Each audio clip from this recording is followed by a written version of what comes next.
is a post-colonial structure. I just wanted to create something that would be a hybrid, and I've been studying a lot of post-colonial theory and looking at artists whose work discusses hybridity, like Brian Jungen and Jeffrey Gibson and Sarah Sense, Janine Antoni, several people whose work talks about like the intersecting or the divide between races or culture or ideas.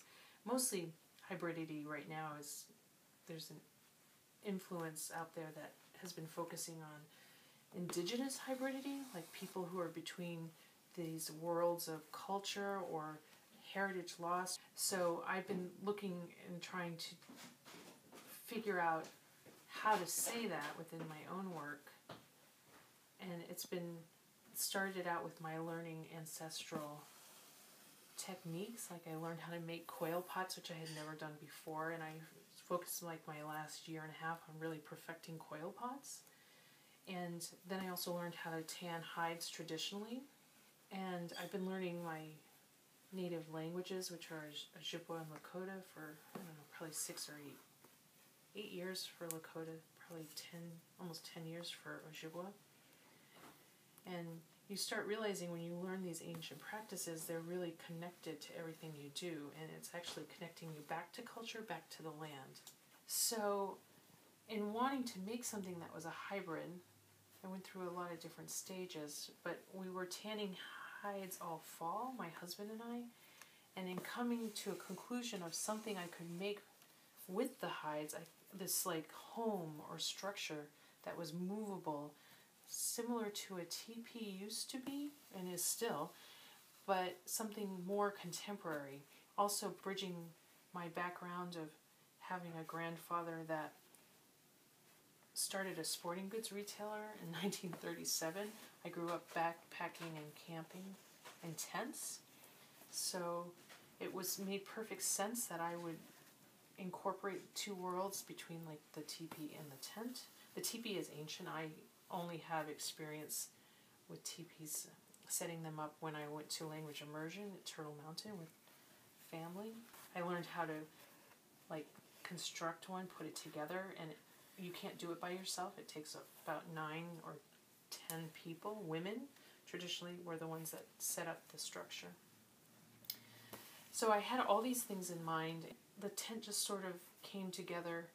Originally I wanted it to be just one, and my thesis committee thought that 3 would be better because 1 is just speaks singular and of the self, but 3 would speak of community and the idea of building community and speaking about what was lost through cultural heritage because of assimilation that my grandfathers experienced.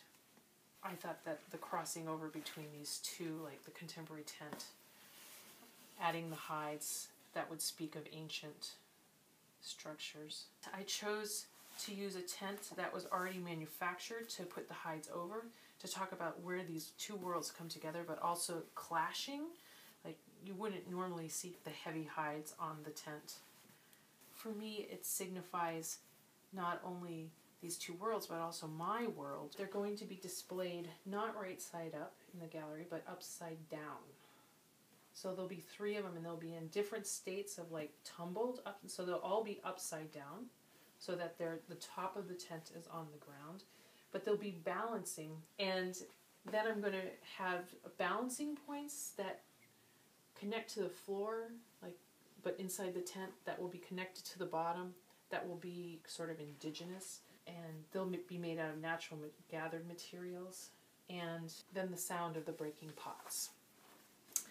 And the thought process behind this is to have the viewer think about what just transpired and why.